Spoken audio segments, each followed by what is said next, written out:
everyone. Welcome to Time to Heal. Thank you for joining me today. I'm here to bring the dark side of addiction to a whole new light. I want to share with you some hope and solutions while you're on the road to recovery. Today we're here to discuss a topic that many people are not aware of. What is it like to be in drug court? First, we're going to discuss with my guest, Robert, what it's been like for him in drug court and what are some of the benefits that he's experiencing as a client of the drug court. But first, let me start off by sharing with you what is drug court and how did it get started. Drug court is a completely voluntary diversion program designed to emphasize treatment instead of being incarcerated.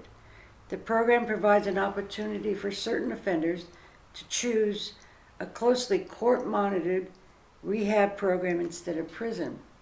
I was told that they enter an intensive 4-phase treatment program. It's scheduled for at least a minimum of 14 months. Participants attend individual counseling, 12-step programs, group counseling. They have case management. They are required to go to work. They are required to either go to work or go to school, and they are monitored by drug screens. You know, it was District Judge Dan Eisman who founded the Ada County Drug Court about a decade ago. His goal was to stop the revolving door of crime by the drug-addicted criminal defendants. So today I've asked Robert to come in and share a little bit with us his experience in drug court. But first, let me start off by asking you, what was your life like before you even came to drug court? Well, my life was like I was on a downhill spiral, it seemed like. There was alcoholism, just addiction, whether it's just marijuana, alcohol, and it's been like that for many years. I doubt there was very few months or where I wasn't doing something or participating in any drug or alcohol type activity. Were you raised in Boise? No. Where were you raised? I'm originally from Nevada. From Nevada. So how old were you when you first started? I'd say when I first started, when I picked up my first drink, I was about 14 years old. Do you remember why and what the circumstances were? Well, in my family, my dad was a drinker. Mm-hmm. And growing up around that, you know, just like any child, you get curious. And you want to find out what that's about. And this is about the age of 14 is where I got curious. And I went into my dad's cabinet where he kept his alcohol, and I wanted to try it, and I did. And your first experience was wonderful? I wouldn't say it was wonderful. No. I'd say it was sick. You got sick? If I can remember, yeah. And so your mother, did she have any drinking problem or just your father? No, just my father. And how many brothers, sisters? I have 2 other siblings, 2 sisters, yes. Did they have any drinking or drug problems? There has been, yes, Yeah. definitely was alcoholism, yeah. So you started drinking, and then what happened? How did you started using drugs? I'd say I started marijuana when I was around 16, around the age of 15, 16 years old. Mm-hmm. The friends that I hung out with were smoking weed, and I got curious. They would smoke a joint, sit there, laugh, and look like they were having a good time. So I said, hey, I want to go ahead and try this, and I did. Peer pressure. Yeah, definitely. You wanted to fit in. So what did it do for you, smoking pot, at that time? Well, at that time right there, smoking pot was, it was fantastic at the time. It was something that was new and exciting. I was fitting in with my friends. I was meeting new friends who, were doing, marijuana as well. And I felt like I fitted in. And next thing you know, the isolation part came in to where now, I was hooked, and I didn't care. At times I didn't want anybody around me. I just wanted to be the marijuana and me, and that's it, in my own little isolated world. And it was like that for a long time, even with alcohol. Your grades were getting affected? Oh, absolutely, yeah. And you stopped hanging around people. What about your parents? Did they find out? Did they ever say anything to you? My parents, I kept it really, really private, but I think they knew that there was something going on. Okay. I managed to still get pretty decent grades. However, my high schooling did, yes, get affected by it. I dropped out when I was actually close to being a senior and graduating, and it just kind of slowed my progress down there. And then you're 18. What happened then? At 18, remember I was still using, and I was still trying to function at the same time. And there, as any 18-year-old, you have a lot of energy, you have a lot of go, so you can definitely use and still function. And I thought, okay, I'm doing fine, and I'm using away, and later on hits. So during all this time, you mentioned that you were isolating from people. Did that continue? Did you continue to just be alone, or you didn't get involved in any organizations or clubs or anything? No, at that particular time, no. I didn't even think about any type of getting any help for it. It was something I would say was the norm for me. And then about 21, that's when the alcohol came into the picture there. Did it cause any problems as far as getting involved with the, dating, relationships? Absolutely. Yes, It did? Yeah. Okay. What happened where you came to a place where you started seeing that you were having a problem? When did that start happening? I say that was probably around 23, 24 years old. So pretty young. Right. That's when I started acknowledging, I'm going out, I'm drinking, and I'm getting drunk, and I'm doing things, saying things that I wouldn't normally do. And that's when I think I started really acknowledging that. Did you experience blackouts with drinking or Yes, absolutely. DUIs? Oh, yeah. That, How many DUIs? 3 total. That's not too bad. I could have got 1,000. I just never got caught. Mhm. I always was drinking and driving. So what came around that happened that you said, I need to stop drinking and using drugs? Or did that ever happen? Or was it the drug court that made that happen for you? Well, there was many times when I thought to myself, well, I need to stop this type of lifestyle. But then I'd clean up for a little while, and then I would just come back again. And I would roll right back into that again. So nothing really happened that you said, this is it, I need to stop? Just little thoughts once in a while? It was thoughts once in a while, and most likely that was caused from, going into depression, which was, of course, being caused from substance use. So what led you up to go into the drug court? What happened? Were you arrested for possession? Yes, I was arrested for a DWI, and I had went to court. I heard about the problem-solving court program, and it seemed like something that I could do, and that would be real positive for me in my life, so I introduced it to my attorney. Yeah, because it sounds like your background is all, you're not a criminal, but your drugs and your alcohol were causing you to have problems by drinking and using under the influence and driving. Right, and then driving that while you're on substances, yeah, that's definitely a criminal activity. Yeah, it is. Yeah. Okay, and so what has it been like for you? How long have you been in drug court? Now, probably around 4 months. 4 months. Congratulations. Thank you. Yeah. So what is some of the things that you're experiencing that you'd like to share with others that's helping you in your recovery? Well, Pam, I would like to just say that it's definitely one day at a time. I stay organized. I focus. I practice my steps. And I do what I'm supposed to do and stay focused on what I'm doing day by day. Do you think you may have been doing this if you hadn't been ordered to a drug court? I would, at this point, I really don't know, because it seemed like I was so much on a downward spiral that really I don't really know. I can't really answer that. Well, what I mean is, see, drug court can be a real asset. It can also be a problem, because what we want for an alcoholic and a drug addict to do is hit bottom. I don't want to take that from you, because hitting that bottom, you might say, that's it. I surrender. I don't want this anymore. And you go get help, right? But if I stop that process and come in and rescue you and take care of you, I haven't really helped. But it sounds like, in your case, you had an intervention. Drug court came in and said, you need help. You weren't saying you needed help. Correct me if I'm wrong.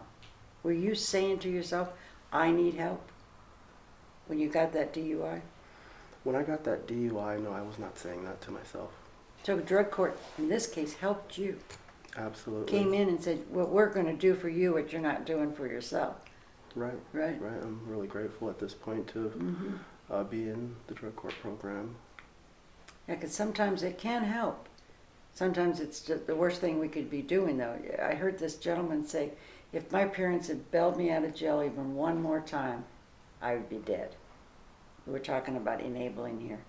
Another question I have for you, I've heard rumors and different things, how drug court, they have you go through a lot of hoops. They're always told to do a lot of things, and I hear it as an excuse. And as an alcoholic myself, I can use any excuse to go back out and drink and use. But it sounds to me what they're doing is just coming up with reasons that any of us could come up with an excuse. I mean, I can't put it in clearer than that. But at the same time, I understand that it can be overwhelming. Going to work, doing the groups, all the requirements. What would you suggest that someone that's in drug court, and now that you've been in it yourself for 4 months, what could they do to help lighten that stress that they're going through? I would say stay positive, stay organized. Okay, how would they do that? How do they stay organized? What are you doing? At this point right now, I have a daily planner. Good idea. And I pre-plan my days ahead of time. I know what I'm going to be doing when I get up in the morning. I am going to work. I know I'm going to be going to work. Even my transportation is planned in there as well. How I'm going to, whether it's by a bus, car ride, whatever. You just really have to stay planned and use the tools that are given to you. In fact, you're correct on that. I had one, see if I still got it. Just looking at a blank calendar, I got one here like this, and writing down all your groups and what you're having, like you're saying, and what you have to do is so helpful. Just to say, okay, here's my week, here's my plan. Right. Yeah, and every day take a look at it. That's an excellent tool. Right, it's something that you can definitely visually see. Mm-hmm. Simple. So simple. So what's their excuse? Why are they saying it's too hard? You're saying it's not been too hard? Well, the thing is, it's very unique. Everybody is very unique. And if you really want it, go for it. There's going to be obstacles, there's going to be challenges in everything that we do in life, period. Mm-hmm. And if you really want sobriety, if you really want to change your life, it's possible. So again, it's back to excuses. If they want to go back out and drink and use, they have a choice. It's all about a choice. Because you can make this work, this program work, if you want it. Mm-hmm. So another question I have for you, I want to ask you before. Those that are struggling right now, could you share with us how long you've been clean and sober, and what would you like to say to them that are having a problem maintaining their recovery? I've been clean. Well, Pam, I've been clean and sober for a little over a year now. A year. Congratulations. Thank you. Thank you, Pam. And I would say use your support. Use support around you, whether it's a counselor, your sponsor, a family member. Stay around positive people, the people who are using and doing, and as negative as it may sound, not wanting to make that choice, just wanting to stay on that negative track. And really just, you really stay away. You have to really set your boundaries and say no. Mm-hmm. This is what direction I want to take my life. Excuse me, has it been hard for you to tell your friends that you're in drug court and let them know that you can't drink with them, or? It can be difficult at times, being that I really don't have, personally, I really don't have those friends around, because I'm really from out of state. I've been here a very short while, so it's really, long distance. So you haven't had to really face that problem? I really had to face that problem, no, but, being honest, and even if it's a phone call, and saying, I've told my friend, I say, I've, been in trouble with the law, and right now I'm currently in a problem-solving court program, and this is where I'm at now. These are the choices that I'm making for me. I love that, problem solving. I like the name, because that's what we're doing. We're solving it. Yeah. Absolutely. Yeah. So proud of you. Thank you. So during the holidays are coming up, and it can be difficult, parties and being invited and work. Have you come across that yet so far, being invited anywhere and struggling with letting them know that you're not allowed to be around any facility or party where there's any alcohol, right? Yeah, at this particular point, no, that hasn't been a real issue because, Okay. and part of the big reason is, for me, I'm staying focused and I keep myself busy. And like I said, I'm honest and I will let the people around me know this is what I'm doing, this is what I need to be doing today, this is my schedule, and this is the choices that I'm making for myself. So, correct me if I'm wrong, it sounds to me that you want recovery more than anything else. You're not doing this just for drug court. This is for you. I want to change my life. Why? I don't want the type of life anymore where I'm using substances, I'm making bad decisions, hurting my family, hurting the ones around me who genuinely love me and care about me. Mm-hmm. And that's what substance use will do. Yeah, so true. Is there anything left that you'd like to share with those out there? Any words of wisdom or any tips getting through drug court before we end here? Well, there's definitely work, and if you really want it, you're gonna work for it, and you're gonna get something out of it. That's true, but you have to want it more than you want anything else, huh? Right? You gotta put in the work. Absolutely. Yeah. Just quickly too, one other question I want to ask you first. You're going through the 12-step process. Do you have a sponsor? Do you have somebody that you're working with? Yes, I currently do. Okay, Yes. and do you stay in contact with them? Yes, I do. What step are you working? Right now, we're currently working on step 3. Right now. And will you repeat what that step is? Right now, that is. I always get blank spots on that too. I'll tell you. It's where you turn your will and your life over to care of God as you understand Him. Right. And that's what you're doing, is turning your will. Your will is your thoughts and your actions over to the care of God. And then you'll move into a 4th step. That's where you're going to write all your resentments out and stuff. Right. I believe that's where we had talked on Sunday that he's probably going to have me write an essay of some work for step 4 there. But right now, we're just barely on step 3 right now. Okay. We're reading pages 86 through 88 out of the blue book. So. Okay. Wonderful. Well, thank you for coming on today. I really appreciate this. You're Thank a blessing. you. I'm proud of you. You just hang in there and keep doing what you're doing. And the main thing I think is to just be honest with yourself all the time and let people know what's going on. Don't keep the secrets. That's what's really important.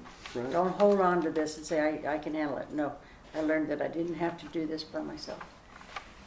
I want to thank you for watching my show today. Please join me on Facebook. I have a group called Time to Heal.